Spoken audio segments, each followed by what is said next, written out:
Oke, berdoa dicukupkan. Nah, karena tadi kita sudah berdoa, mungkin kita bisa langsung sapa speaker kita pada siang hari ini.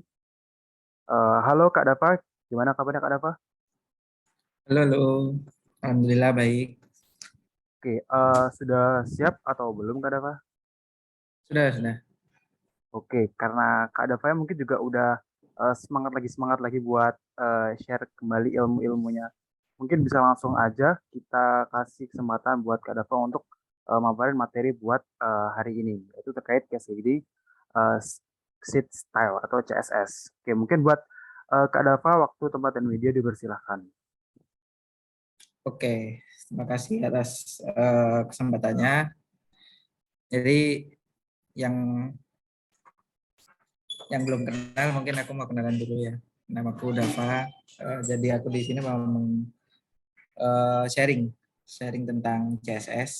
Apa sih CSS itu dan penggunaannya gimana, dan untuk session pada hari ini kita mau bahas apa aja kayak gitu. Aku izin share screen dulu ya. Udah kelihatan belum? Sudah Kak? Oke, jadi untuk CSS ini mungkin lumayan banyak ya materinya, karena CSS ini hmm, bisa dibilang cukup luas untuk penguasaannya. Jadi mungkin nanti kita akan membahas eh, 2 sampai 3 sesi, tergantung nanti kita ingin belajarnya sampai mana. Untuk yang pertama kita mau diskusi dulu tentang CSS-nya itu sendiri. Jadi CSS itu sendiri itu apa sih? Kita nanti mulai belajar mengenai basicnya dulu, kemudian penggunaannya bagaimana, terus kita juga belajar tentang CSS selectors. Kemarin kan kita udah belajar tentang elemen HTML ya, yang dimana di HTML sendiri itu punya namanya atribut. Nah, itu nanti atribut itu akan pakai di CSS selectornya. Terus ada font styling, ada text styling, color and backgrounds, box model, margin and padding, yang terakhir ada border. Nanti untuk sesi yang kedua kita akan belajar lebih seru lagi, karena yang sesi kedua ini lebih ke layouting dan CSS advance-nya kayak gitu. Jadi nanti akan ada CSS yang tingkat lanjut gitu. Oke, untuk aturannya tadi udah dijelasin sama Fahri ya. Kita at least kita menuruti 4A ini: always on camera, actively ask, attentionally watch, sama ambitiously try. Jadi kalian jangan cuma lihat aja, cuma dengerin aja, tapi bertanya sebebas kalian, sebanyak mungkin, dan juga kalau bisa dipraktekin juga, karena nanti ada beberapa slide yang aku sisipin icon VS Code, itu penting untuk dicoba kayak gitu. Yang pertama kita bahas dulu tentang basic of CSS. Jadi CSS itu sebenarnya apa sih? Aku mengambil dari beberapa sumber. Yang pertama dari w3.org, itu kayak organisasi resmi untuk dunia perwebsitan. Jadi CSS itu atau Cascading Style Sheet itu sebuah mekanisme simpel untuk menambahkan sebuah style di dalam sebuah dokumen website.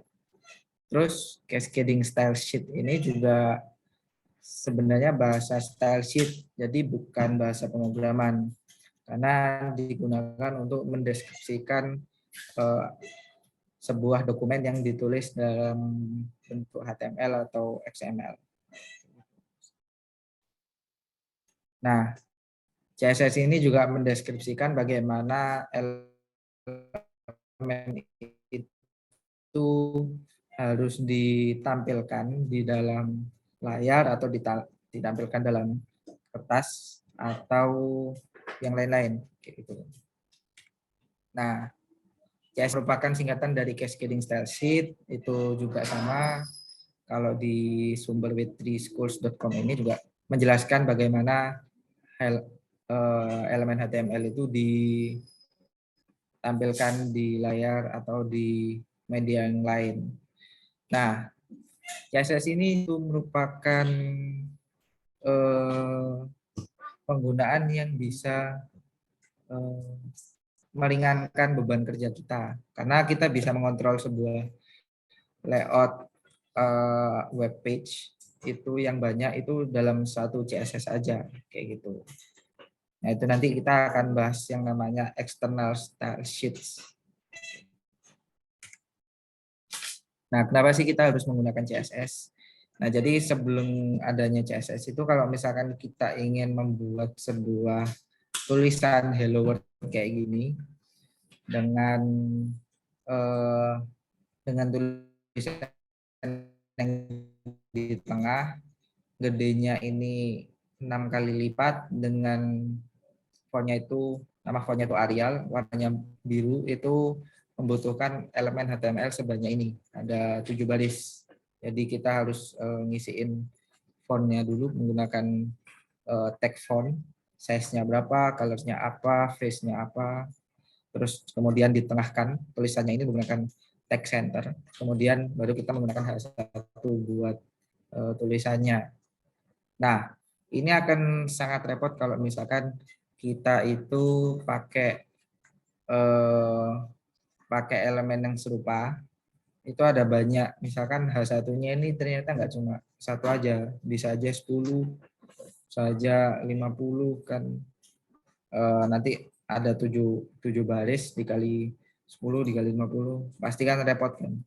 Nah, dengan adanya CSS ini bisa dibuat simple lagi, karena kita bisa memisahkan mana struktur elemen HTML dan mana untuk stylingnya.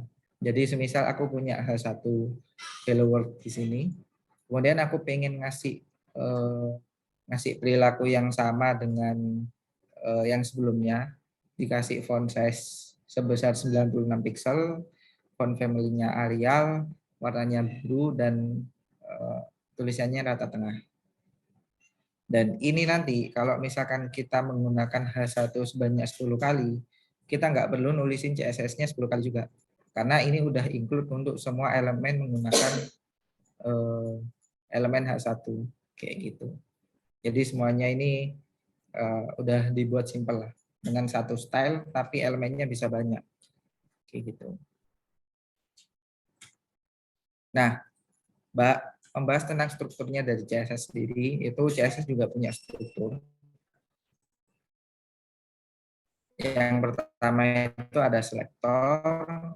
Selektor itu merupakan selektor dari elemen HTML yang ingin kita gunakan atau ditambahkan stylingnya. Terus ada propertinya apa? Properti itu yang kayak color atau text align, terus background color kayak gitu-gitu, itu propertinya. Terus value-nya apa? Dan ini satu selektor ini bisa punya banyak properti kayak ini misalkan. Jadi ini ada 4 properti dalam selektor H1 kayak gitu. Jadi ada banyak nih selektornya. Propertinya, sorry. Nah, properti dengan value ini dinamakan satu deklarasi. Jadi satu font size 96 pixel ini satu deklarasi. Oke, gitu. Cara menggunakan CSS juga ada 3. Yang pertama, kita belajar tentang inline CSS dulu. Jadi inline CSS itu digunakan untuk mengaplikasikan sebuah style yang khusus untuk satu elemen HTML. Nah, jadi penggunaannya itu nanti di tag HTML-nya sendiri itu ditambahkan atribut style kayak gini. Jadi elemen yang mana yang mau dipakai itu ditambahin atribut style di sini. Kemudian di dalam atribut style ini bisa punya banyak properti lagi, sama kayak sebelumnya. Jadi kalau misalkan aku contohin ya, di sini aku punya VS Code, aku tinggal bikin file baru, misalnya index.html. Kita buat struktur HTML-nya dulu, ketik tanda seru, nanti ada bantuan dari VS Code-nya, kita tinggal enter aja. Sudah dibuatkan struktur HTML-nya.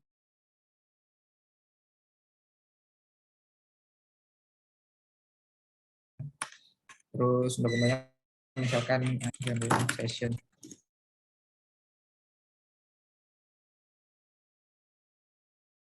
Kan satu tadi. Yang satu ini aku namain hello world, adalah color-nya ini blue.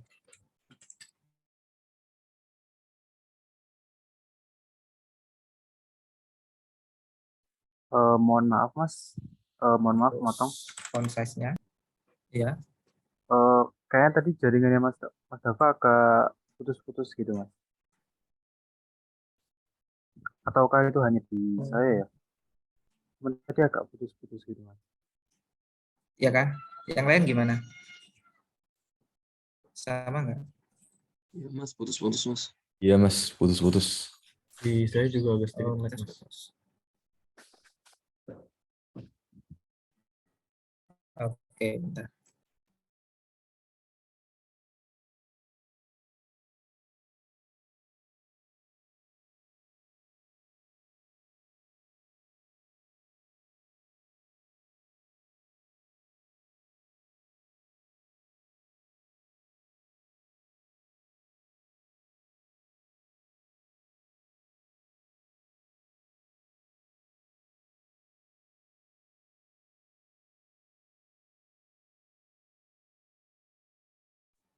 Oke, kalau gini aman nggak? Sejauh ini aman Sedikit Mas. lag. Iya Mas, tapi masih agak. Mungkin bisa dilanjutkan dulu Mas. Nanti kalau ada lag mungkin saya kasih feedback lagi gitu Mas. Oke, nanti kalau nge-lag lagi interupsi aja nggak apa-apa. Iya Mas. Jadi misalkan aku punya H1 di sini, elemen H1, isinya hello world, dan di sini ada atribut style. Dengan CSS-nya ini ada warnanya, dikasih warna biru sama gede, tulisannya itu 30 pixel. Nah ini kalau misalkan aku buka nih,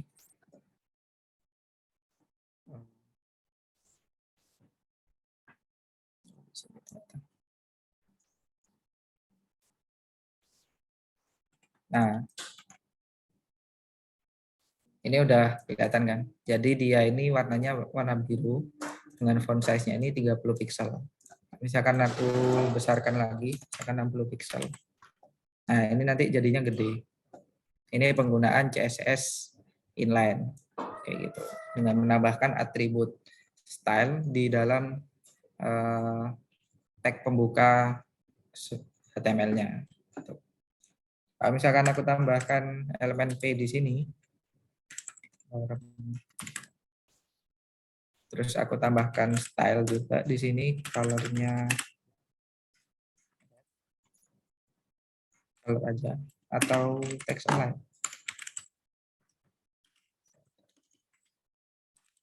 Jadi aku punya warna merah dengan rata tengah. Jadi nanti dia akan membuat elemen paragrafnya ini akan dibuat rata tengah dan warnanya merah. Kayak gini. Ini penggunaan CSS inline. Jadi dia satu baris dengan elemen HTML-nya. Terus yang kedua, ada juga internal CSS. Jadi internal CSS ini beda dengan inline CSS ya. Kalau internal CSS itu dia menggunakan text style di HTML-nya itu atau elemen style di dalam elemen head HTML-nya. Jadi nanti strukturnya itu ada head, ada title, nanti baru ada style di sini.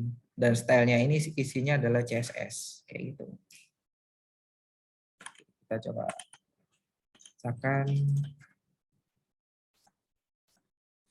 misalkan aku punya perilaku yang sama nih. Hapus dulu inline CSS-nya. Atau nggak usah. kita komentarin dulu. Kita buat baru. Di sini aku punya atribut style. Atribut element style. Dan ini nanti isinya adalah selektornya H1 color blue. Terus font size-nya 60 pixel.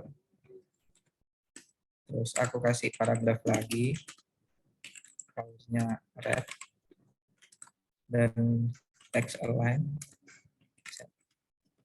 Ini teman-teman jangan bingung dulu ya, font size ini apa, text align ini apa, color ini apa. Nanti kita juga belajar di selanjutnya.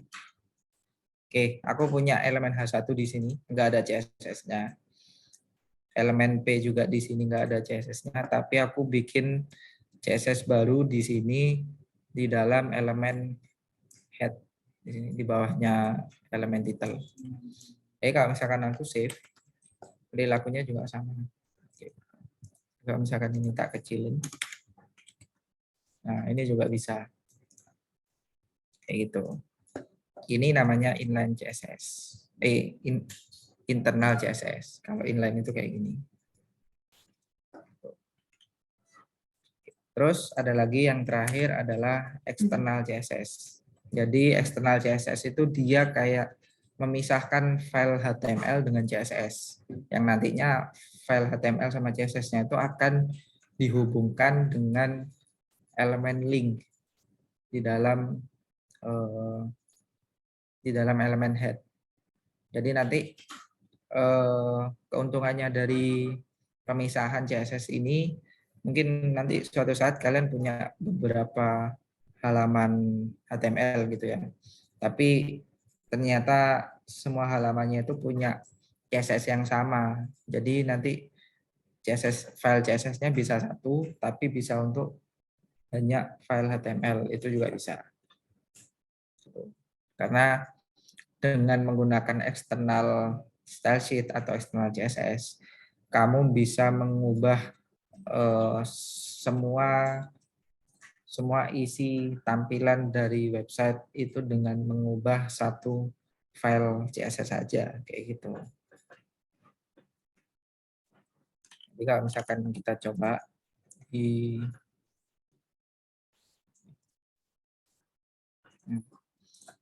semuanya ini aku cut dulu. Nggak usah di-cut, dikomentarin aja. Komentarin. Di sini aku bikin file baru lagi yang namanya style.css.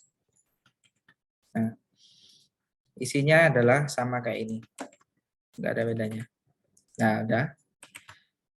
Kita udah punya selektor H1 dengan warna biru, font size-nya adalah 30 pixel.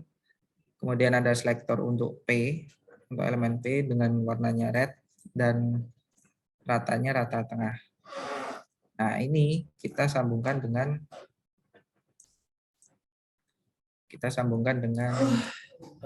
HTML-nya. Jadi nanti di sini kita kasih elemen link.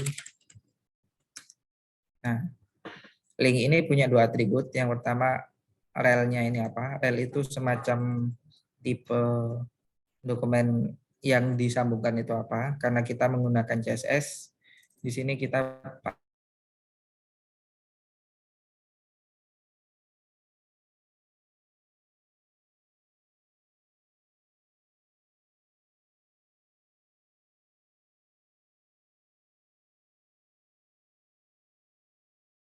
tinggal tulis titik slash style.css.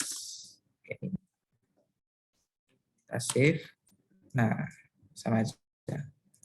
Jadi penggunaan yang kayak gini ini bisa menghemat space di dalam file HTML-nya karena kita bisa menggunakan satu CSS di banyak file HTML.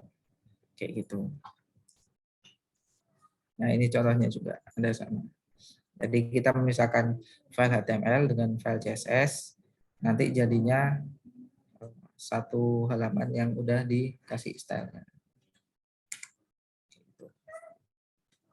Kemudian ngomongin tentang CSS selector.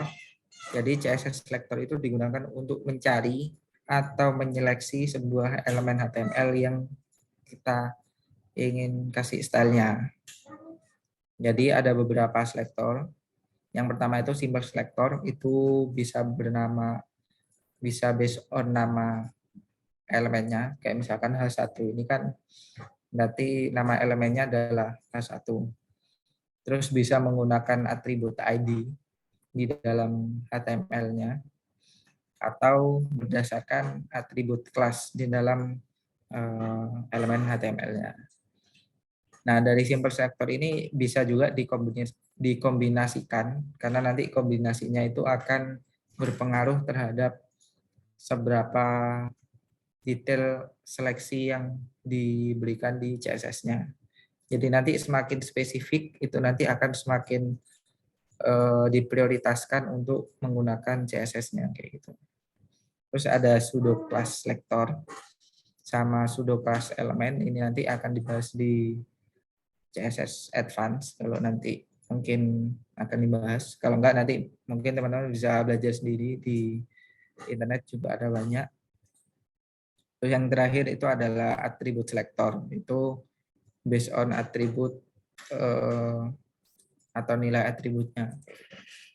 Nah, ini contoh dari simple selector. Jadi secara simpel dia cuma mengetikkan H1 itu otomatis akan menyeleksi semua elemen H1 untuk diubah stylenya jadi seperti berikut. Oke, gitu. Oke. Nah, untuk elemen selector ini jadi dia itu based on nama kayak yang tak jelasin tadi. Kalau misalkan ini elemennya bernama H1, nanti selektornya ya namanya H1. Terus kemudian ada ID selector. Jadi ID selector itu menggunakan atribut ID di dalam elemen HTML-nya. Jadi nanti kita nggak pakai H1 lagi. Misalkan kita nggak ingin semua H1 punya style yang sama. Nah, itu nanti bisa ditambahin atribut kayak gini. Jadi ID, title gitu. Nah, nanti di CSS-nya itu cara seleksi ID-nya itu kita kasih tanda pagar di awal nama nilai atributnya gitu. Jadi kasih hashtag dulu, kemudian nama ID-nya. Nah, ID ini merupakan elemen yang unik di dalam sebuah halaman. Jadi kalau misalkan kalian menggunakan ID-nya secara double, itu nanti nggak jalan nanti CSS-nya kayak gitu. Karena dia itu bersifat unik atau khusus untuk satu elemen aja. Kayak gitu. Oke, misalkan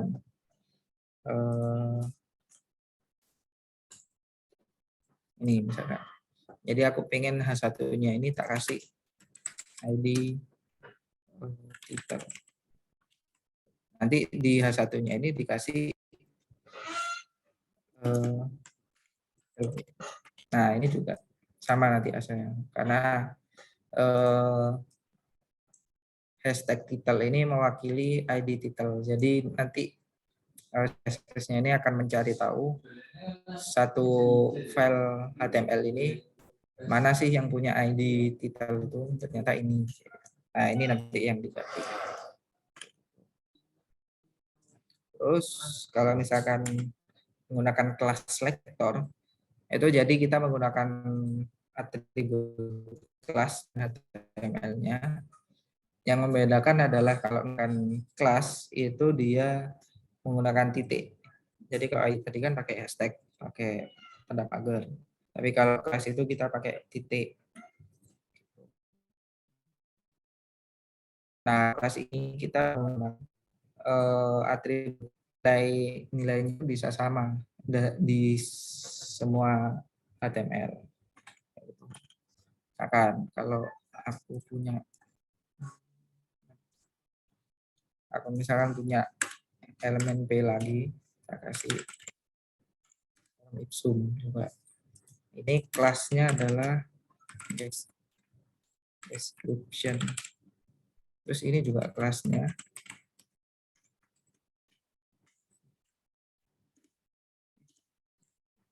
Description. Ini bisa aku ganti di elemen P ini. Description. Di situ. Nah, dia punya perilaku yang sama walaupun dia punya elemen P yang berbeda. Gitu. Nah, kalau misalkan aku punya elemen P lagi tapi nggak aku kasih kelas, nah dia nggak terseleksi di sini karena yang dicari adalah elemen yang punya kelas description. Nah, kebetulan yang punya kelas description kan cuma 2, yang paragraf pertama dan paragraf kedua. Dan yang ketiga ini kan nggak punya, jadi dia nggak ikut dikasih stylenya kayak gitu. Kemudian ada lagi universal selector, itu menggunakan tanda bintang.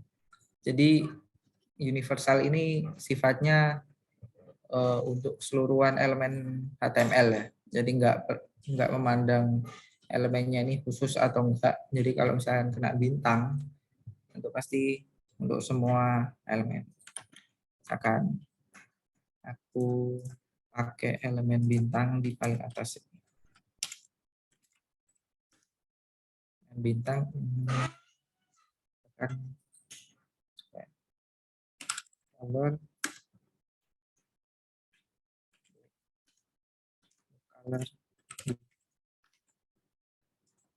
Nah, ternyata yang berdampak adalah elemen P yang tidak ada stylenya ini. Kenapa? Karena untuk yang paragraph description dan heading title ini dia udah kena CSS-nya ini. Jadi dia ini lebih diprioritaskan dibanding dengan universal ini. Jadi kalau misalkan si title ini enggak dikasih CSS, itu juga ikutan warna hijau kayak gitu. Tapi karena ini udah dikasih CSS, jadi dia warnanya biru kayak gitu. Itu universal selector. Oke, sampai sini ada yang mau ditanyain dari teman-teman?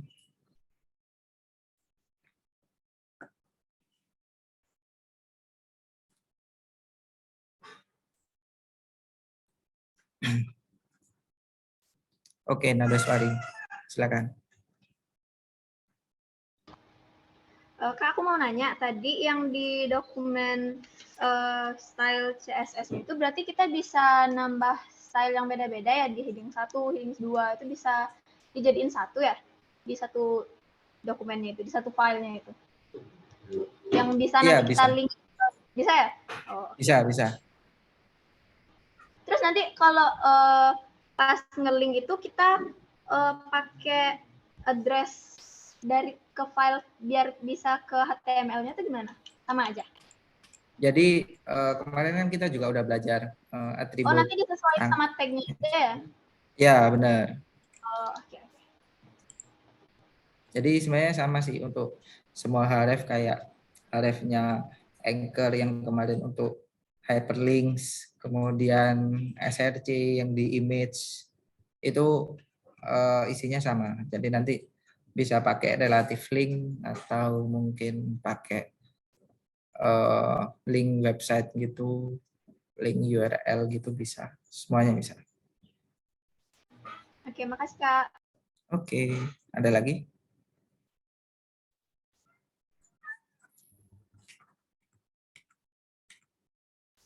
Oke, Muhammad Akif Azmi.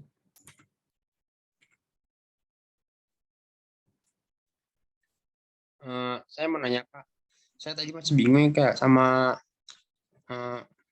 atribut ID sama kelas itu perbedaannya dari cara penggunaannya itu kayak diperuntukannya apa ya yang beda gitu. Kadang saya suka bingung gitu kayak kapan kita pakai atribut ID atau kapan kita pakai atribut kelas.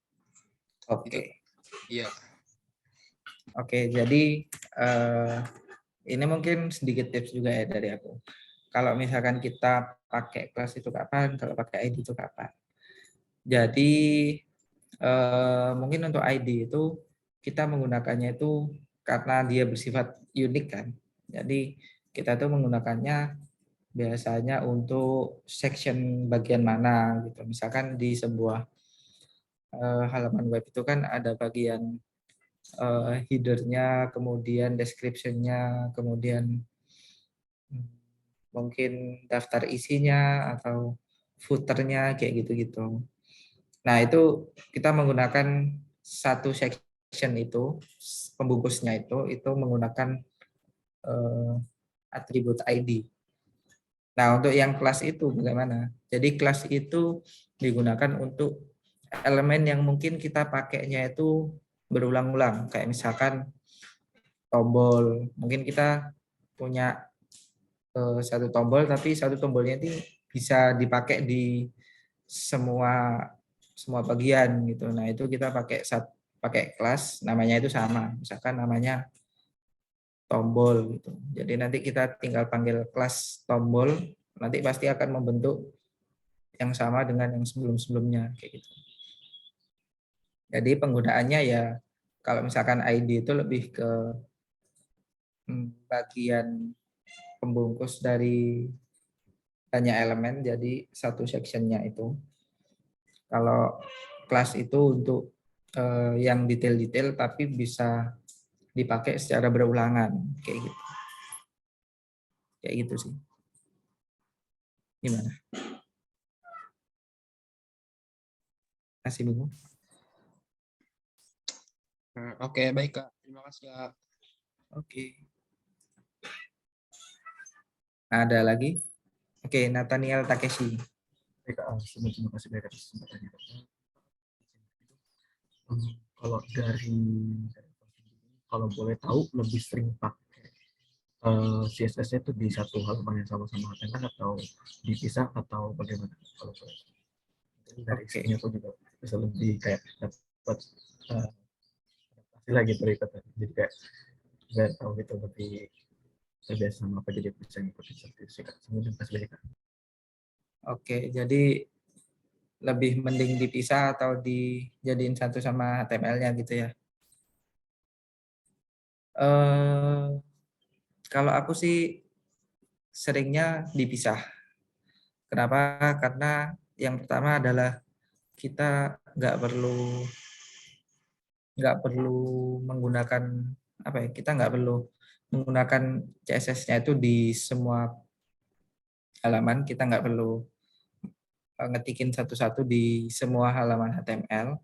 Terus yang kedua, kalau misalkan kita punya, kalau misalkan kita pengen betulin atau pengen bagusin lagi, itu kita tinggal ngubah satu file CSS-nya aja. Jadi nggak perlu kita ngubah di tiap HTML-nya kayak gitu. Jadi kan kalau misalkan kita balik lagi ke yang ini, itu ada satu kalimat di mana kalau misalkan kita menggunakan eksternal itu kita bisa mengubah seluruh halaman website tampilannya itu dengan mengubah satu file. Jadi kalau secara best practice-nya itu lebih efisien daripada kita harus menuliskan secara internal CSS kayak gitu. Udah menjawab? Ya, tapi aku izin aja lagi dong Kak. Masih Ya, boleh. Kalau dari penjelasan Kak Dava sendiri, kira-kira ada nggak sih Kak, demi menjaga efisien file itu ada masa di mana semua digabung jadi satu gitu Kak? Harusnya HTML sama CSS gitu Kak. Oke. Jadi kalau kayak gitu mungkin balik lagi ya, kita harus tahu dulu tampilan websitenya itu seperti apa. Kalau misalkan kemarin kita udah belajar desain UI UX, nah itu kan kita jadi tahu tuh bagian-bagian mana CSS, maksudnya komponen-komponen mana aja yang bentuknya itu sama dan Mungkin secara layout juga sama dan secara besar kecil tulisan juga sama. Nah, itu bisa menggunakan CSS yang terpisah karena kita bakal pakai terus itu semua CSS yang sama itu karena kita tinggal panggil link CSS-nya aja, kemudian nanti udah ke apply semua satu websitenya itu atau semua halaman websitenya kayak gitu. Nah, gimana? Bingung nggak? Tapi sebelumnya terima kasih banyak Kak atas jawabannya. Tapi kalau dari aku sih setidaknya dapat kayak insight dulu sih. Yang penting aku Oke. udah tahu dari install kan. Sebelumnya terima kasih banyak Kak jawabannya. Ini kan kita kan juga baru mengenal juga kan CSS. Nanti untuk best practice-nya mungkin nanti bakal tahu waktu kita udah belajar Bootstrap. Jadi nanti kita tahu perbedaan kita harus pakai external CSS dan internal CSS. Nanti bakal kelihatan. Gitu. Ada lagi yang mau ditanyakan? Dari aku sudah coba. Aku lanjut ya. Oke, jadi kita masuk ke font styling. Jadi yang pertama font styling itu nanti beda ya font styling dengan text styling. Perbedaannya adalah font styling itu dia mengubah karakteristik dari si tulisannya sendiri. Jadi misalkan kayak fontnya itu jenisnya apa, kemudian besarnya berapa, tebal apa enggak, kayak gitu-gitu. Nah, yang pertama kita bahas dulu tentang font family. Jadi font family ini itu digunakan untuk mengubah font di sebuah elemen HTML. Jadi jenisnya itu ada 5 di CSS itu. Ada yang namanya serif. Serif itu dia punya apa ya, kayak punya lancipan gitu di sudut-sudut tulisannya, sudut-sudut hurufnya, sorry. Yang itu membuat dia itu tipenya itu jadi lebih formal atau lebih elegan kayak gitu. Terus kalau sans serif itu dia punya dia nggak punya sudut-sudutnya itu. Jadi dia itu terkesan lebih modern sama lebih minimalis. Kalau yang monospace itu dia itu satu huruf itu punya lebar yang sama semua. Jadi kayak misalkan tulisan yang di coding-coding itu semuanya pakai font yang namanya monospace. Jadi kelihatannya kayak satu kotak itu lebarnya sama semua. Gitu. Kursif itu buat tulisan tangan, sama fantasi itu lebih ke yang nggak resmi, yang nggak formal gitu. Jadi dia lebih ke gaya yang bebas, nggak terkesan apa ya, nggak mutlak gitu stylenya. Nah contohnya ini ada Times New Roman, itu dia menggunakan jenis serif untuk font family-nya. Kalau misalkan kita coba di sini, nah misalkan aku pengen titelnya ini tak ubah jadi font family-nya aku pengen new. Nah nanti dia akan berubah fontnya. Nah kalian pasti bingung kan ini kenapa kok ada 3 ini namanya. Jadi yang pertama ini kita deskripsikan dulu atau kita panggil dulu nama font yang ingin kita pakai.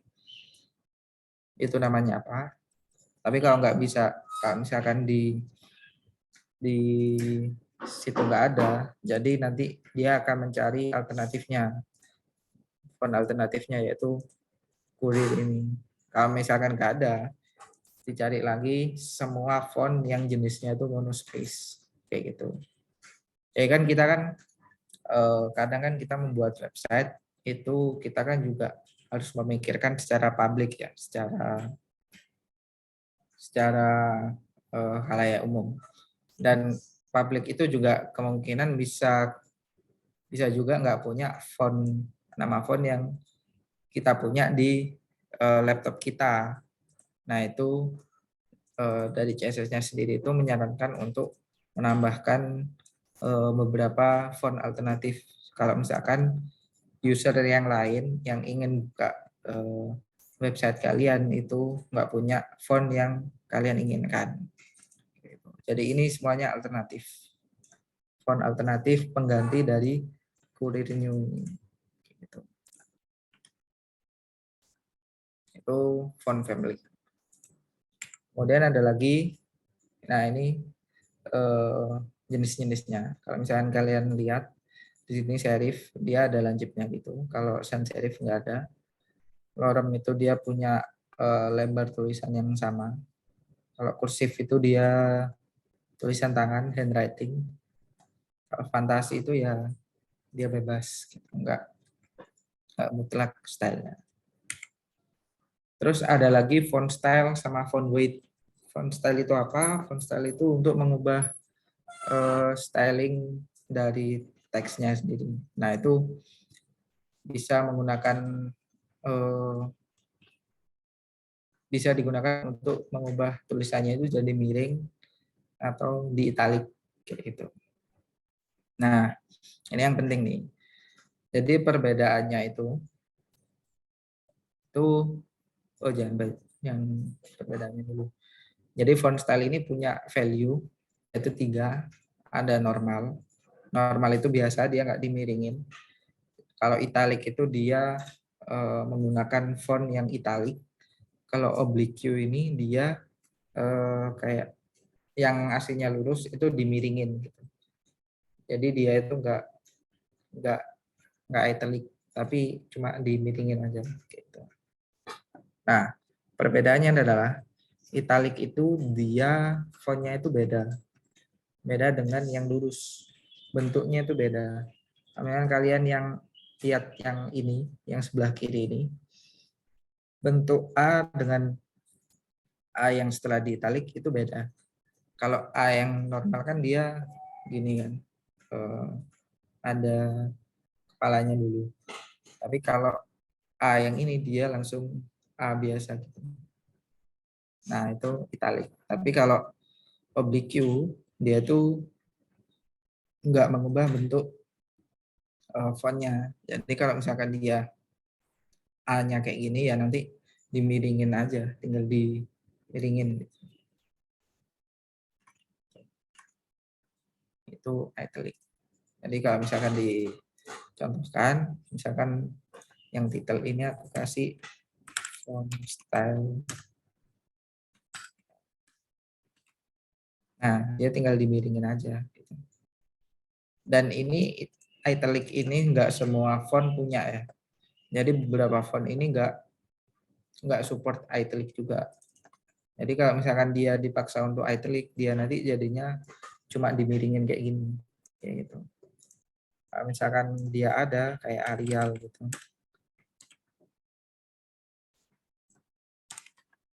Nah, kayak Arial ini kalau misalkan nanti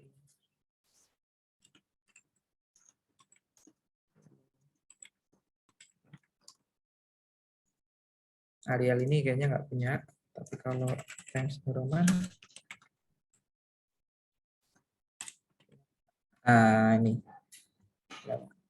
Jadi kalau dia nggak di italic, dia A-nya kayak gini, F-nya kayak gini kan. Tapi kalau misalkan dia di italic, nah F-nya berubah, A-nya juga berubah. Nah itu bedanya italic sama oblique. Jadi nggak semua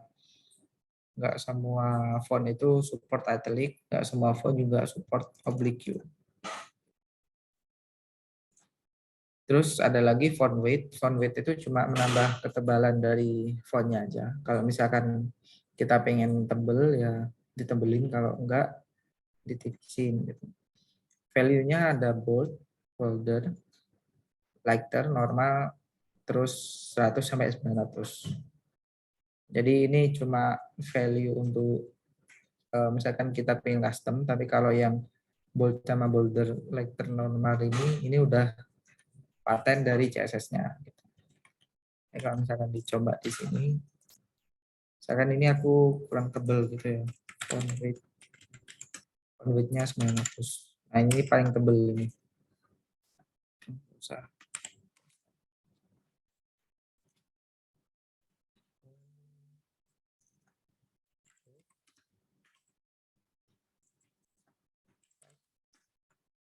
Oke, ternyata ini yang paling tebel.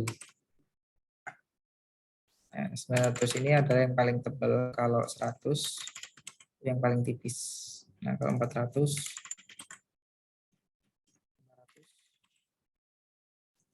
normal. Oke, balik lagi, nggak semua font bisa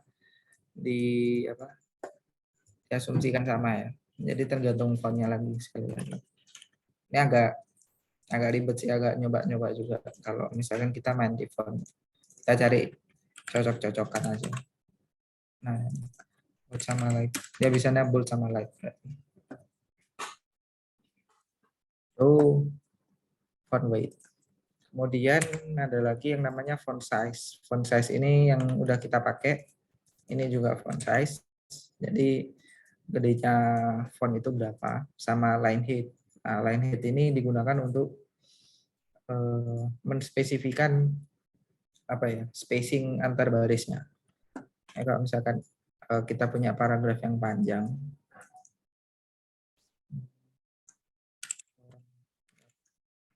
dia ada 30 kata lorem ipsum di sini. Kalau misalkan aku kasih line height-nya itu 50 pixel, ya nanti jaraknya makin gede. Kalau misalkan 10 pixel, ya nanti bisa mepet-mepet sampai nabrak-nabrak. Itu line height. Terus ada font varian. Jadi font varian itu menspesifikan apakah teksnya itu ditulis kapital tapi dalam huruf kecil atau enggak, gimana ya caranya. Jadi nilainya cuma 2, normal atau small caps. Jadi dia itu sebenarnya kapital, tapi hurufnya itu lebih kecil dari huruf gedenya. Misalkan font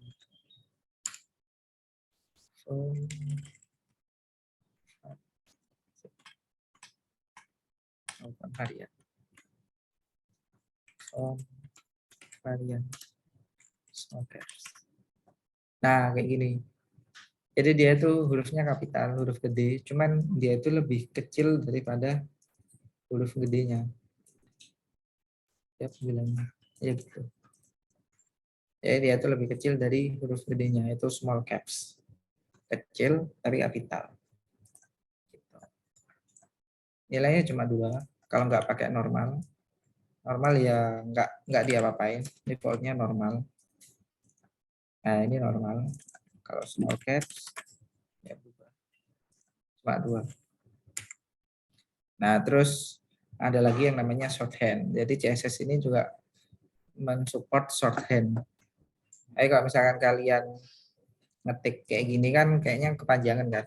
Untuk berapa baris ini? 1, 2, 3, 4, 5, 6. Ada 6 baris yang perlu kita tulis.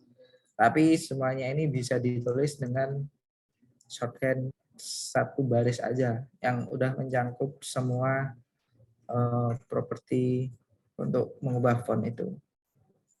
Jadi urutannya itu ada font style-nya dulu. Font style-nya ini dia miring apa enggak, font variannya dia small caps apa enggak, type tebelnya berapa, terus gedenya tulisan berapa, garis miring, jarak antara barisnya berapa, sama font family-nya apa. Kita coba ya. Jadi font pertama dia miring atau enggak, misalkan miring ya. Terus dia small caps apa enggak, kupingnya normal aja. Terus di situ tebel apa enggak, tebal apa enggak, P-nya lighter, terus font size-nya 30 pixel, line height-nya 30 pixel aja. Atau 60 pixel. Terus baru yang terakhir adalah font family-nya.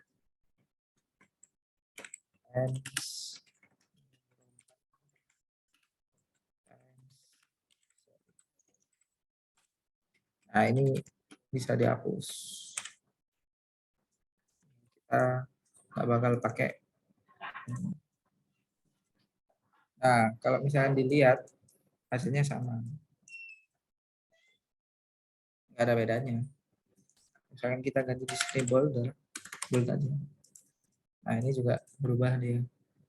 Yang normal. Dan yang wajib adalah ini. Hingga ini yang wajib. Kalau untuk font ya. Tapi untuk font style sama font variannya itu opsional. Jadi mau pakai mau enggak terserah.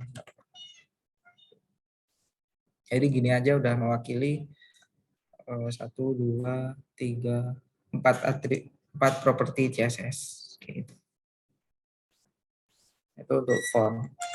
Kemudian ada lagi text styling. Text styling ini dia berbeda dengan font ya.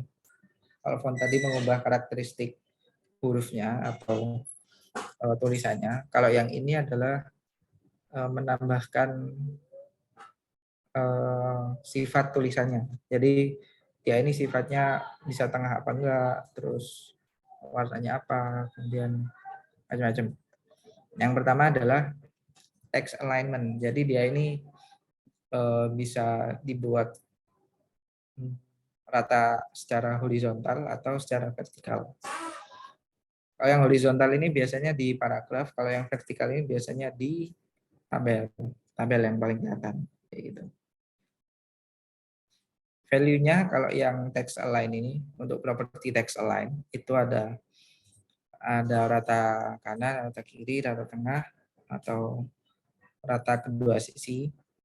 Kalau yang vertical align, itu dia mengikuti baseline atau garis tulisannya. Top atau text top atau middle, bottom, text bottom. Jadi untuk yang tak contohin ini text align dulu ya. Kalau text align ini kan kita udah pakai nih text align center. Misalkan kita pakai justify, ya nanti rata kanan kiri. Nah, ini rata kanan kiri. Dia rata kanan, dia rata kanan. Text align untuk meratakan tulisan kanan atau kiri. Selanjutnya ada lagi text decoration, text transform. Text decoration ini dia ngasih garis di tulisannya, mau dia garis bawah, garis atas, atau garis coret. Kalau text transform dia itu ngubah dia jadi huruf kapital atau huruf gede semua atau kecil semua. Jadi misalkan kita punya paragraf di sini, kita buat justify, terus text decoration, underline, terus text transform to uppercase. Kelihatan. Nah, jadi dia dikasih garis bawah, terus dia berubah jadi gede semua. Kalau capitalize, dia jadinya kapital. Jadi huruf pertamanya gede. Line through dia nyoret. Kalau overline dia di atas. Oke. Oh, text decoration dan text transform. Terus text indent ini biasanya buat paragraf, itu untuk indentasi.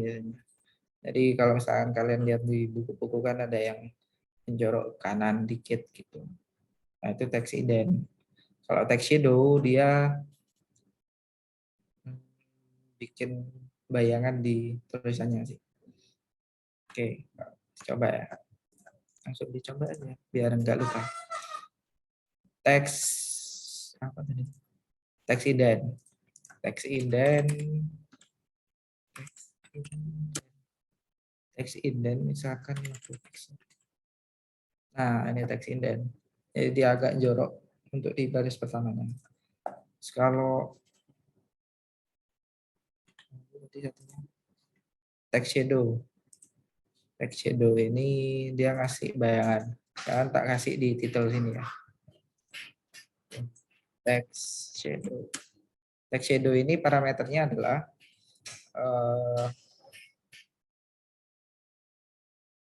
bayangan secara horizontal berapa pixel, bayangan secara vertikal berapa pixel, bayangan ngeblurnya ini berapa pixel, sama warnanya apa. Jadi ada 4 parameter.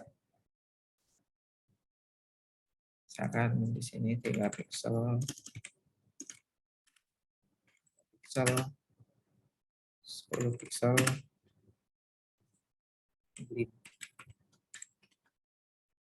ini.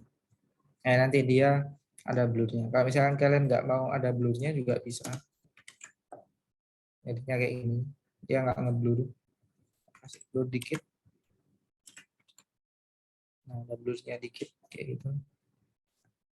Kalau ditambahin di horizontalnya dia agak ke kanan. Nah, kayak gini. Vertikalnya dia agak ke bawah. Nah,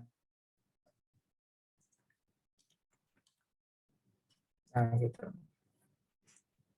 Itu text shadow. Terus ada lagi text spacing. Text spacing ini buat spasi antar tulisan sama antar kata. Jadi dia value-nya itu langsung berapa pixel gitu. Kita coba di sini.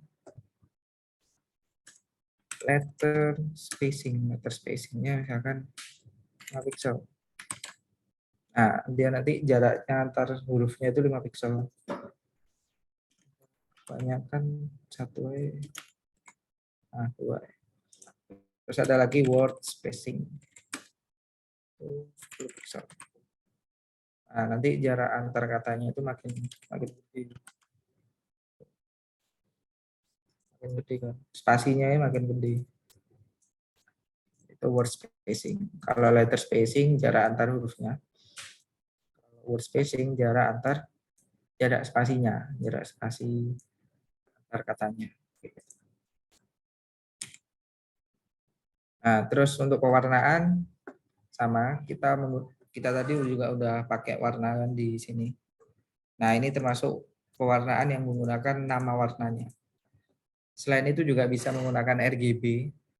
RGB kayak gini. Hex itu yang ada pagernya, terus ada 6 digit atau 6 huruf, 6 karakter. Terus HCL yang kayak gini. RGBA sama kayak gini tapi ada koma alfanya berapa. HSLA juga sama ada alfanya berapa. Nah, enaknya kalau di Visual Studio Code itu kita tinggal arahkan ke kotaknya ini. Nanti si Visual Studio-nya itu ngasih color picker-nya. Misalkan kita nggak setuju kita pakai warna merah.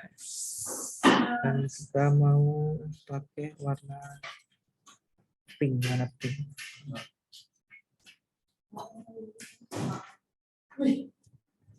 Atau warna hijau. Nah, misalkan kita save. Nah, jadinya warna sesuai dengan yang kita pilih.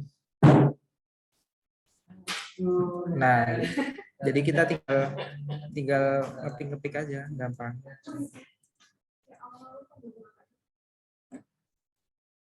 Nah, Oke, itu CSS color. Kalau CSS background ya berarti buat background, sama sebenarnya.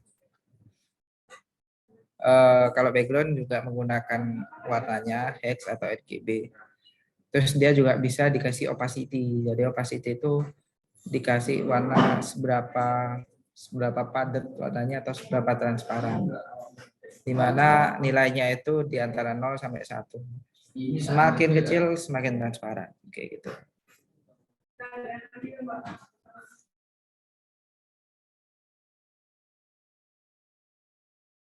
Oke, jadi kalau misalkan kita contohkan di sini, misalkan di paragrafnya aja, paragrafnya itu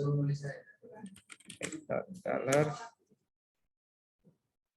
Nah, kalau misalkan kita lihat di sini juga udah banyak warna yang dipilih sama si VS Code-nya. Kalau misalkan kita nggak pengen, kita nggak apa-apa. Nah, red. Nah, ini background color. Jadi dia itu ngasih background untuk satu elemen HTML-nya. Jadi ini kan kelihatan nih satu elemen HTML-nya itu kotak. Kotak ini juga satu kotak. Itu dikasih elemennya. Opacity-nya adalah seberapa transparan dia warnanya. Kalau misalkan kita pasang 0,1 gitu, ya semakin nggak kelihatan, semakin transparan. 0,1. Nah, gitu. Tapi permainan opacity ini juga agak ngeri sebenarnya, karena yang di opacity ini bisa elemennya juga. Jadi bukan backgroundnya aja, tapi elemennya juga dia ikut kecil gitu, ikut nipis. Jadi kalau misalkan pengen mentransparankan ya mending pakai RGBA yang di sini. Dia nanti otomatis ada transparansi. Nah, gitu. Kayak gitu. Itu background color. Nah, kalau background image itu menggunakan gambar di dalam CSS-nya. Jadi nanti background-nya itu berupa gambar. Gambarnya ini bisa digunakan untuk sebagai cover dari elemen HTML-nya. Itu ada background image. Background image ini untuk mendeklarasikan gambar mana yang pengen dijadikan background. Kalau misalkan background tipit ini digunakan untuk dibuat untuk backgroundnya ini dibuat berulangan apa enggak. Kalau misalkan dia munculnya sekali, itu juga bisa. Oke, contohnya adalah misalkan di sini aku punya div ini aja. Div isinya hello.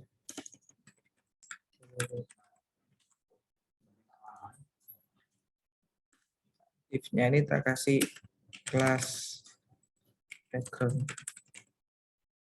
Oke, di sini aku bisa menggunakan kelas background dengan gambarnya adalah saya nyari dulu gambarnya.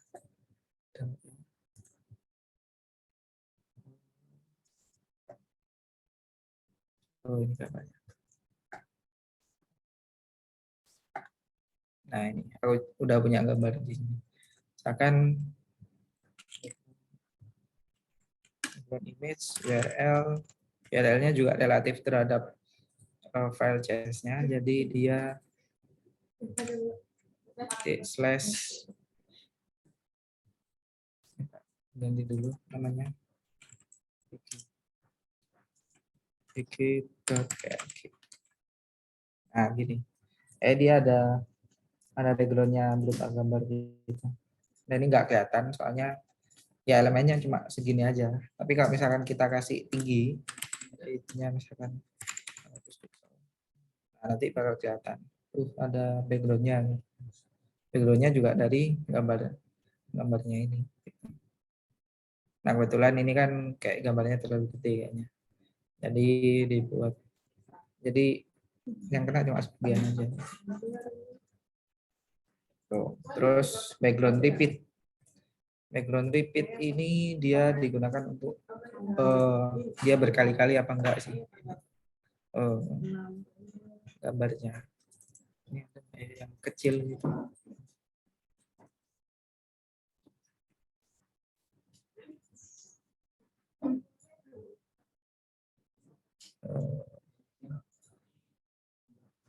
atau dikasih di bodinya.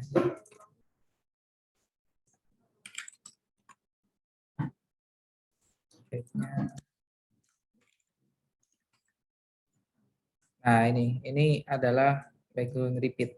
Nah, karena dia awalnya kan gambarnya dari sini sampai sini. Tapi karena dia masih punya space lagi, dia bakal repeat terus background-nya. Repeat terus. Ya, jadi dia keulang-ulang. Nah, ini juga bisa digunakan properti lagi yang namanya background repeat. Nah, no repeat ini dia nggak nge-repeat lagi. Habis dia udah selesai gambarnya udah di ujung, dia nggak bikin gambar lagi. Jadi benar-benar no repeat sama sekali. Value-nya bisa repeat X, bisa repeat Y, bisa repeat dua-duanya, atau no repeat kayak aku tadi. Terus background position ini juga sama. Jadi dia memposisikan background-nya itu di mana? Di atas kiri, atas tengah, atas bawah. Value-nya juga banyak. Tergantung kalian mau pilih yang mana. Misalkan di dalam kasusku ini, misalkan aku pengen posisinya itu di tengah atas. Jadi position tengah atas berarti center. Tengah atas ini. Kalau tadi kan dia left top kan. Nah, dia center top. Dia nanti background-nya itu akan geser gitu. Geser biar nanti dia ke tengah. Gambarnya itu ikut yang tengah sini gitu. Terus ada lagi yang namanya background attachment. Background attachment itu properti untuk membuat background image-nya ini bisa di scroll atau dia fix di situ. Jadi dia nggak ikut ke scroll. Misalkan dia tak buat background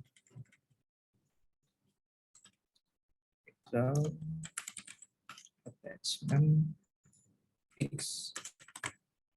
Nah, jadi background-nya dia nggak ikut ke scroll. Nah, kalau misalkan scroll, ya nanti background-nya ikut ke scroll. Nah, kalau kita ke bawah nanti dia hilang background-nya. Tapi kalau dia fix, dia benar-benar fix. Jadi background-nya nggak mengikutin halaman webnya. Dia fix, nggak berubah-ubah. Itu background attachment. Terus ini shorthand-nya. Jadi shorthand-nya itu juga sama, menggabungkan semua properti CSS-nya. Jadi ada background color, background image, background repeat, background attachment, background position.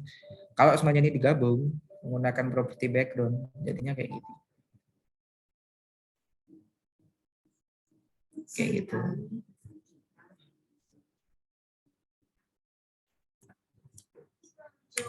Nah, mungkin sampai sini ada yang ditanyain karena kayaknya banyak banget ini ngomongin font sama teks sama color background. Ada yang mau ditanyain nggak? Oke, silakan. Terima kasih banyak pertanyaannya. Terus suaraku kedengaran? Kecil sih, tapi lumayan. Sebentar. Mungkin begini Kecil, masih kecil.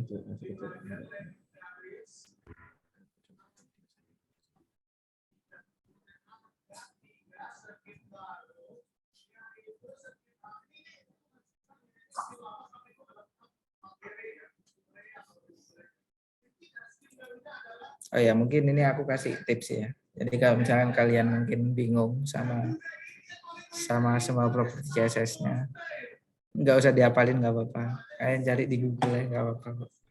Akan di sini ya. CSS how to create background. Di sini ada diarahin ke CSS background sini. Ya nggak usah diapalin, googling aja. Gimana, Nathaniel? Mau si Nathaniel katanya mau tanya lewat chat, Mas. Mungkin dia masih nge-type. Oh, iya ya nggak apa-apa, lewat chat aja. Main yang lain selagi nunggu Nathaniel ngetik, ada yang mau ditanyain?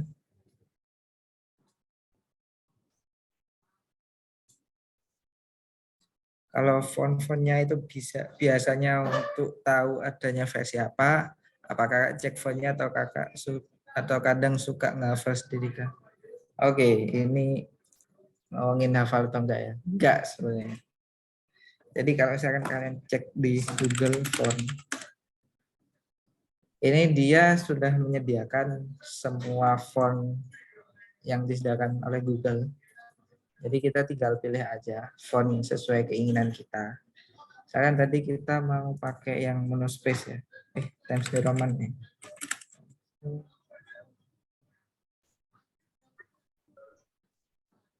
Roboto aja. Ya Roboto ini punya style apa aja sih. Nah kalau kayak gini dia italicnya tuh kayak gini. Jadi dia punya kayak tadi kan font weight itu kan bisa dideklarasiin dari angka 100 sampai 900. Nah ini juga tahu juga ini ada 100, ternyata 200-nya nggak ada, berarti 200-nya nggak disediain. Terus 600-nya juga nggak ada, dari 500 ke 700, 700 ke 900, 800-nya nggak ada. Gitu. Ya balik lagi nggak dihafalin sih, jadi aku cari referensi dulu dari beberapa web gitu. Misalkan yang OpenSAS. OpenSAS ini kita lihat juga nih. Nah, ini ternyata ada italicnya nih. A-nya ini beda sama yang ini. Gitu. Terus F-nya juga beda sama yang ini. Nah, berarti dia support untuk italic, bukan oblique. Oke. Jadi nggak dihafalin sih. Ya tinggal dicari aja kamu pengen font apa gitu. Itu sebenarnya udah tersedia di internet gitu. Poppins misalkan yang cukup terkenal juga. Nah, Poppins-nya dilihat-lihat dia nggak support italic, dia cuma oblique aja. Ya tinggal pakai oblique aja. Kayak gitu. Ada lagi yang ditanyain?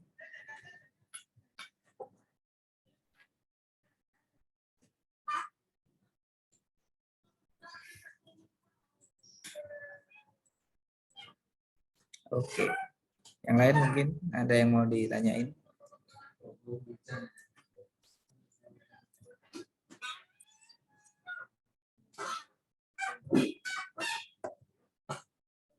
Kalau nggak ada, aku lanjut. Aku lanjut dulu aja ya. Nanti kalau ada yang ditanyain bisa lewat chat atau interupsi. Oke, baru kita masuk ke box model. Box model ini yang lumayan seru nih. Kita mulai bermain dengan jarak dan waktu. Box model konsep, kita harus tahu konsepnya dulu.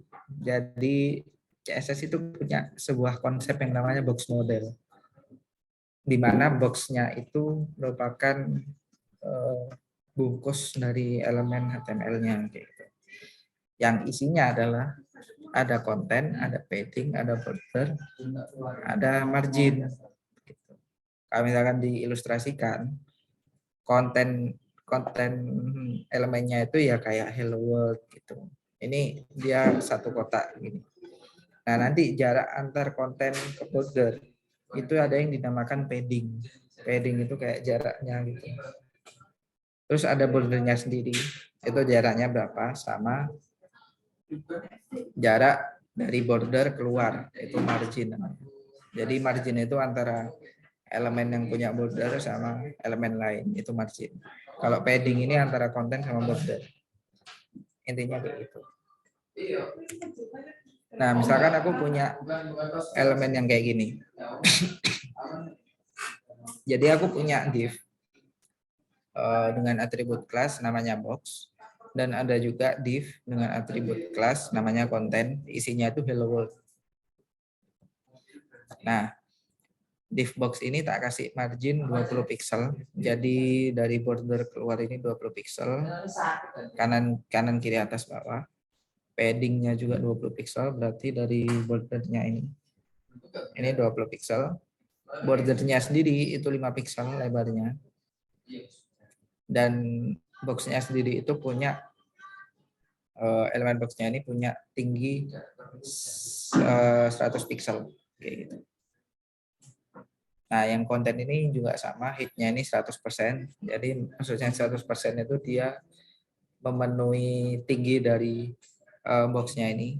Jadi disesuaikan nanti backgroundnya itu ini, warnanya hello world ini itu sama text align center rata tengah kayak gitu.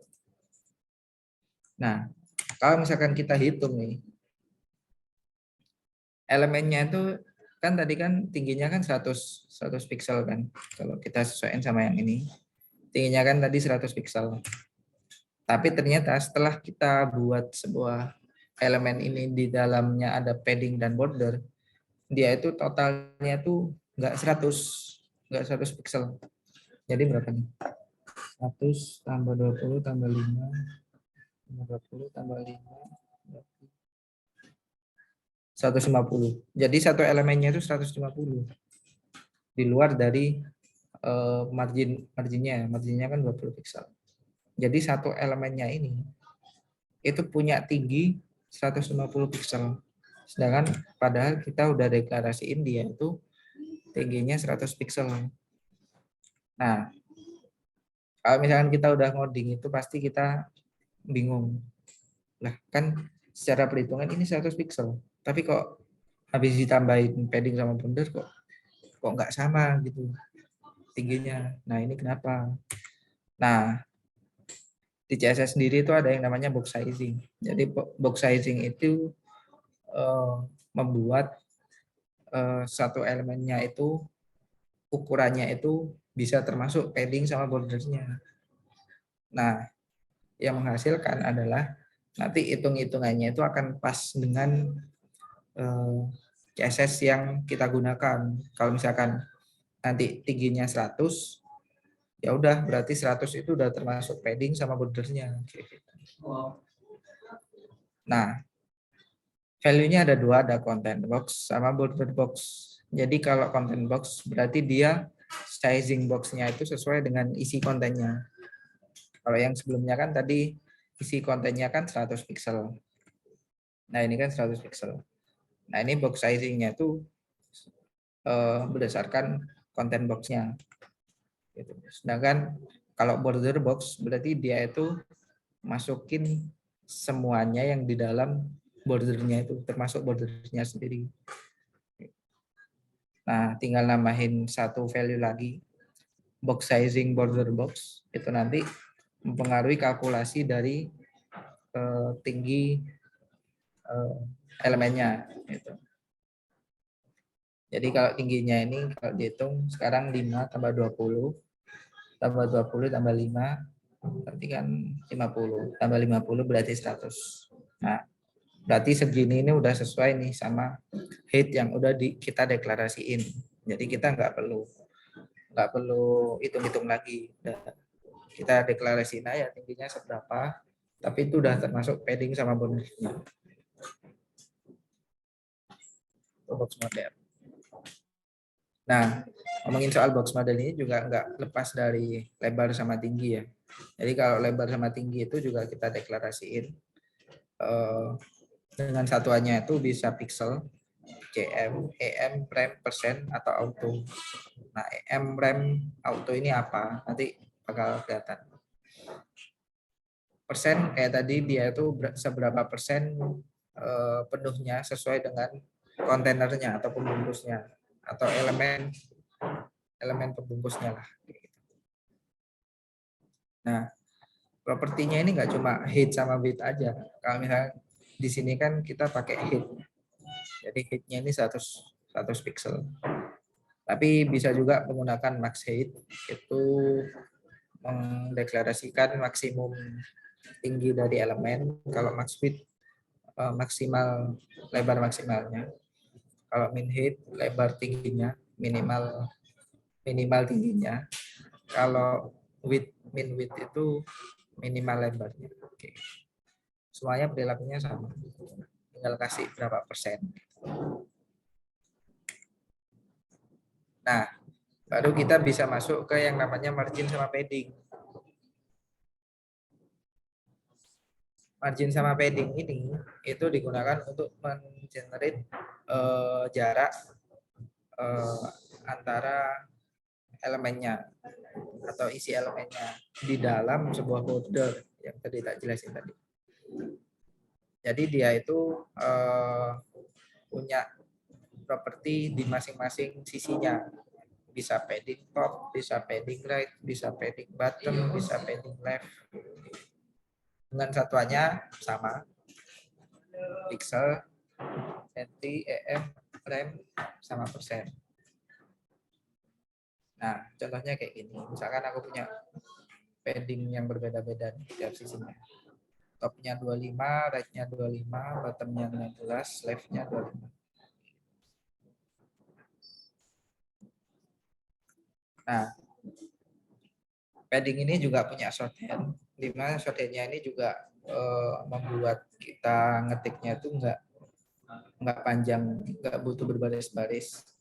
Jadi kalau misalkan properti padding itu punya 4 nilai, dia itu bacanya kayak gini. Jadi nilai yang pertama itu atas, sisi atas, yang kedua sisi kanan, yang bawah, yang ketiga sisi bawah, terus yang keempat sisi kiri.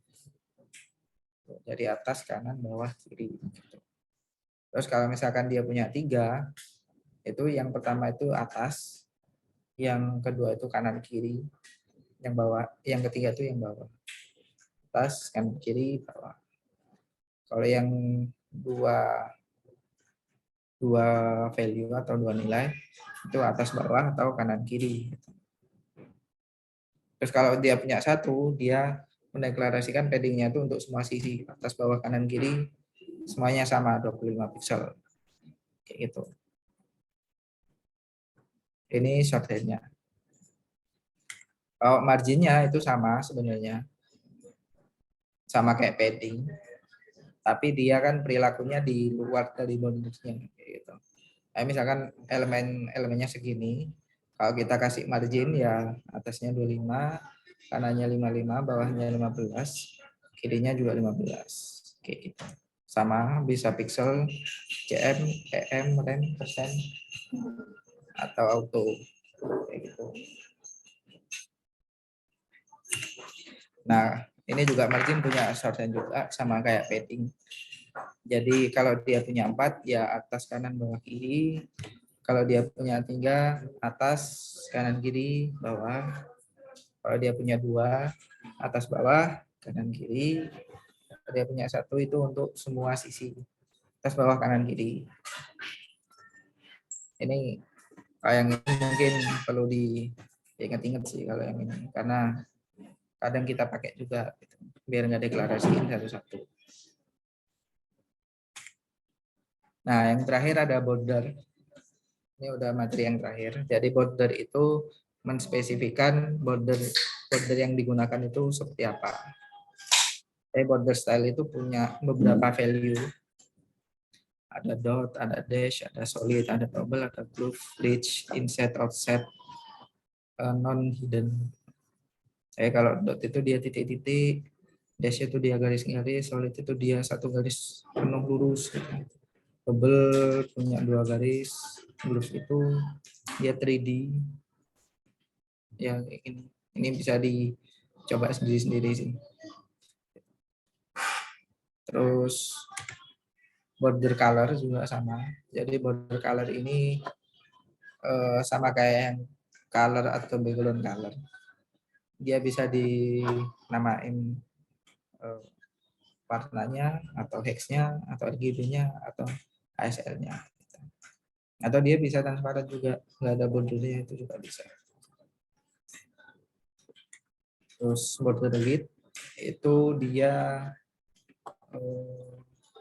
mendeklarasikan tebal dari bordernya tadi, ya seberapa tebal. Misalkan kalau ya berarti dia tebal, kalau thin nanti tipis, atau bisa juga menggunakan berapa piksel.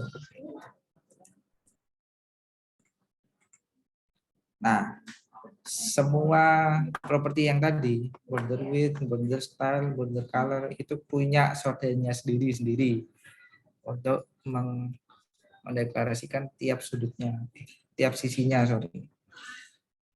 Jadi pembacanya juga sama kayak margin padding tadi. Kalau dia 4 nilai berarti atas, kanan, bawah, kiri. Kalau dia 3 nilai berarti atas, kanan, kiri, bawah. Kalau yang 2 nilai berarti atas, bawah, kanan, kiri. Kalau yang 1 nilai dia semua sisi. Shorthandnya juga sama. Kalau shorthandnya untuk border sendiri itu dia bisa digunakan untuk 4 sisi juga. Kalau misalnya kalian pengen satu sisi aja, bisa menggunakan border top atau border right, border bottom, bottom left. Tapi isinya adalah satu value itu isinya ada border width, border solid, sama border color. Jadi labelnya berapa, style bordernya apa, sama warnanya apa. Jadi ini sebenarnya sama dari yang border width yang kita deklarasiin satu-satu kayak gini, border width, border style, border color, bisa dijadiin satu kayak gini. Nah, yang terakhir ada border radius, itu untuk menghaluskan atau melingkari sisi sudutnya dari bordernya. Jadi itu untuk melingkari sih, biar nggak lancip, itu bisa, biar dia lebih elegan gitu. Itu menggunakan border radius, pixelnya berapa. Nah, ini juga bisa punya 4 nilai. Kalau 4 nilai nanti bacanya agak beda nih. Kalau dia punya 4, dia nanti pojok kiri atas, pojok kanan atas, pojok bawah kanan, pojok bawah kiri gitu. Kalau misalkan dia punya 3, pojok kiri atas, pojok kanan atas, sama pojok kiri bawah, terus pojok kanan bawah. Ya gitu. Kalau 2 berarti pojok kiri atas sama pojok kanan bawah, sama pojok kiri atas, pojok kanan atas sama pojok kiri bawah. Kalau 1 doang berarti semua sisinya. Oke. Jadi pembacaannya itu selalu mengikuti clockwise atau mengikuti arah jarum jam. Tapi dimulai dari atas kiri. Oke. Ada pertanyaan sampai sini? Ini udah terakhir. Nah, udah selesai. Ada yang mau ditanyain?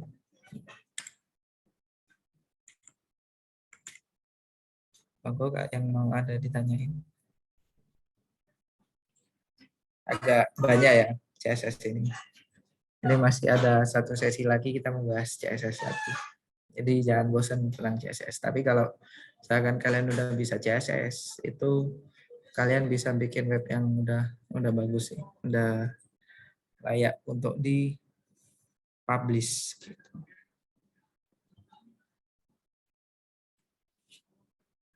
Misalkan sedikit tips ya, masalah margin padding border tadi, tinggal diapalin aja ini arah sisinya. Dimulai dari atas, kanan, bawah, kiri gitu. propertinya sebenarnya sama aja, nggak ada yang beda, tinggal dikasih top right, bottom left gitu. Kelihatannya banyak tapi sebenarnya sama aja gitu. Margin padding pun juga sama. Ada yang mau ditanyain?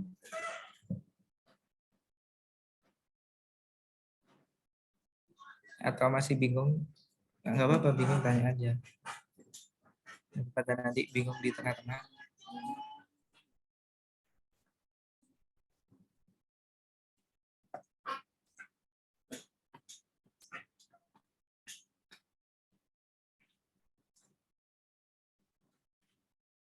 Nah, udah cukup jelas. Oh itu, Muhammad Akif Asmi, silakan.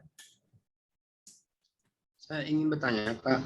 Tadi kan banyak banget ya kayak satuan pengukuran tuh kayak px, centimeter, persen gitu. Nah, itu biasanya yang sering dipakai di codingan itu yang mana ya, Pak? Kayak kalau boleh tahu. Oke. Nah, karena kemarin kita udah belajar Figma juga. Jadi kalau di Figma itu sebenarnya yang paling sering itu adalah yang pixel sebenarnya. Ya, misalkan jarak antara ini dengan ini. Nah, ini jaraknya ada tulisan 16 ini.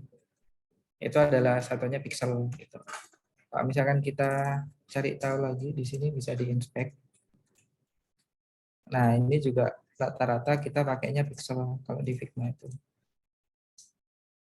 Nah, ini font size-nya pixel, line height-nya pixel, letter spacing-nya pixel. Gitu.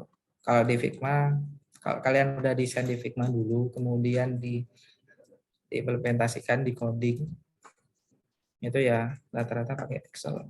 Kayak gitu.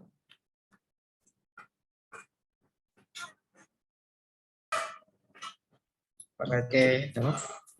baik. Ya, jelas. Terima kasih, Kak. Oke. Ada lagi?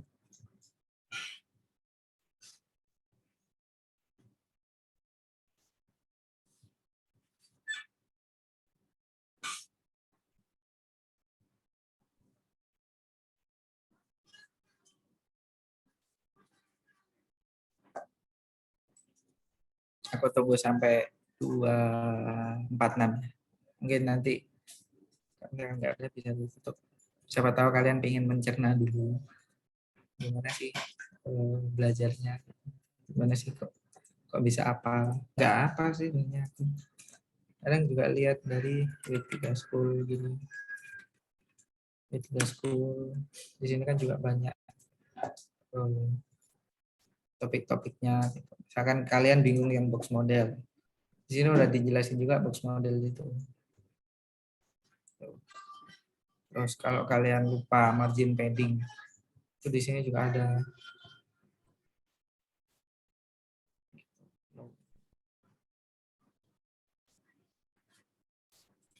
Nah, ini juga bisa dispesifikan lagi kalau misalkan untuk properti margin sendiri itu gimana.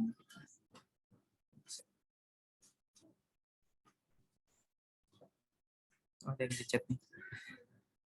Ini pertanyaanku agak OT, nggak apa-apa. Tadi aku lihat kayak desain low fidelity. Itu tujuannya buat apa ya, Kak, kalau boleh tahu? Ini bukan desain low fidelity ya, tapi udah high fidelity. Soalnya kan ini udah sama warnanya, udah sama isinya kayak gitu. Kalau low fidelity kan lebih ke wireframe-nya kayak gitu sih. Kayak gitu.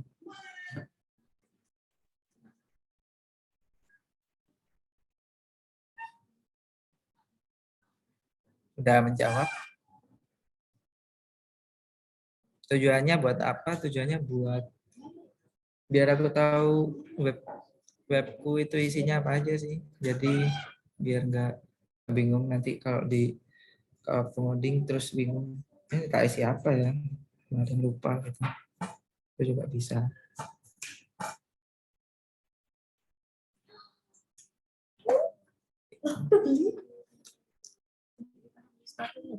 Atau gini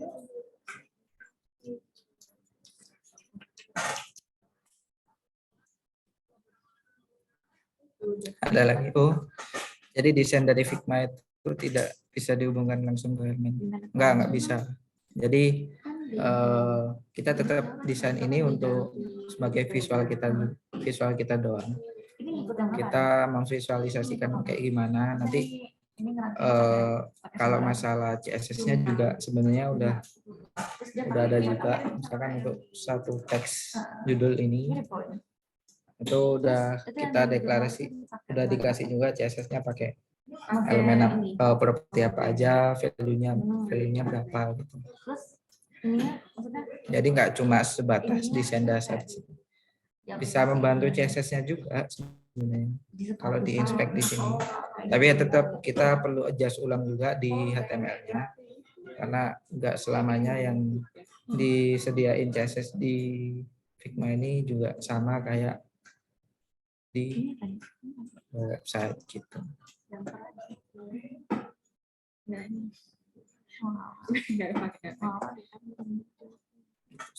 Gimana? Ini malah ngomongin desain ini, nggak ngomongin CSS. Oke. Ada lagi 250 mungkin? Nggak apa-apa, selesai. Kita tunggu sampai 250 ya MC ya. Nanti mungkin kalau nggak ada bisa dimasukkan.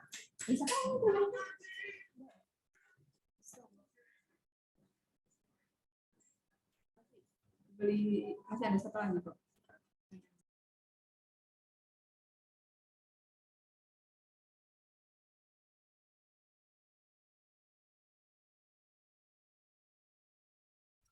Mengingatkan kembali teman-teman, barangkali teman-teman ada pertanyaan mungkin bisa langsung tanya, atau kalau teman-teman nggak bisa mungkin bisa langsung ditulis di chat aja. Jadi biar kami bacakan.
Oke, mungkin nggak ada lagi ya. Bisa aku balikin ke MC.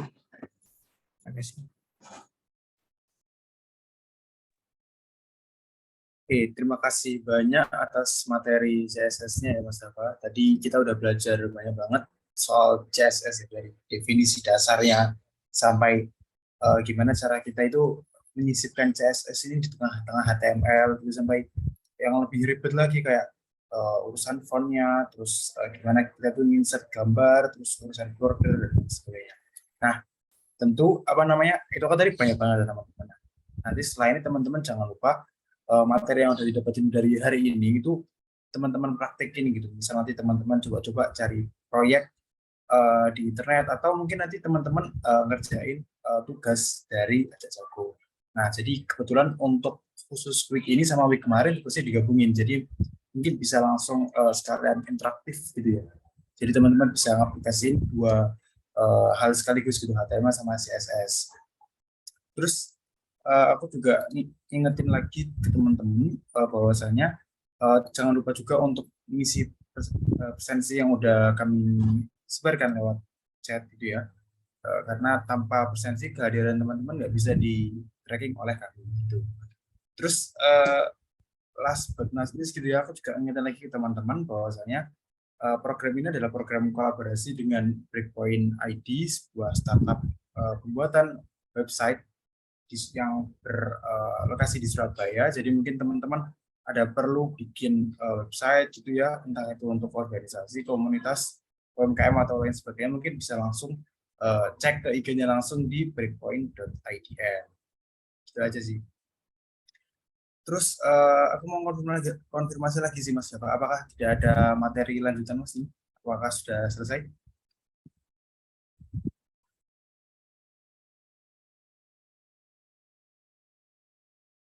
Halo Java, apakah sudah selesai atau masih ada lanjutan lagi? Oh, udah, nggak ada lagi. Oke, sudah. Jadi udah cukup banyak ya tapi ya. Iya, udah. Kayaknya udah lumayan sih. Oke, jadi ya seorang programmer itu emang dilatihnya itu lewat jam terbang ya guys ya. Jadi kayak ngerjain soal itu kan juga butuh latihan yang banyak gitu ya. Sama kayak programming gitu, apalagi website developing itu juga butuh latihan terus gitu ya. Biar jadi web developer yang jago. Nah, sebelum kita mengakhiri sesi pada sore hari ini, alangkah baiknya bila kita dokumentasi dulu ya guys ya. Jadi aku minta tolong buat operator buat mimin dokumentasi dulu. Tapi sebelum itu, ini masih banyak teman-teman yang belum kelihatan nih wajah-wajah semangatnya, wajah-wajah semangat di akhir pekan ya. Besok udah hari Senin, udah mulai ini lagi, ribet lagi sama urusan masing-masing ya. Aku buat teman-teman, ayo on cam dulu. Mungkin 14.54 ya, kita baru mulai skrek-skreknya. Oke, masih ada William Arthur, terus Putri Sarah, Fairna Mustika, terus dan lain-lain, ayo.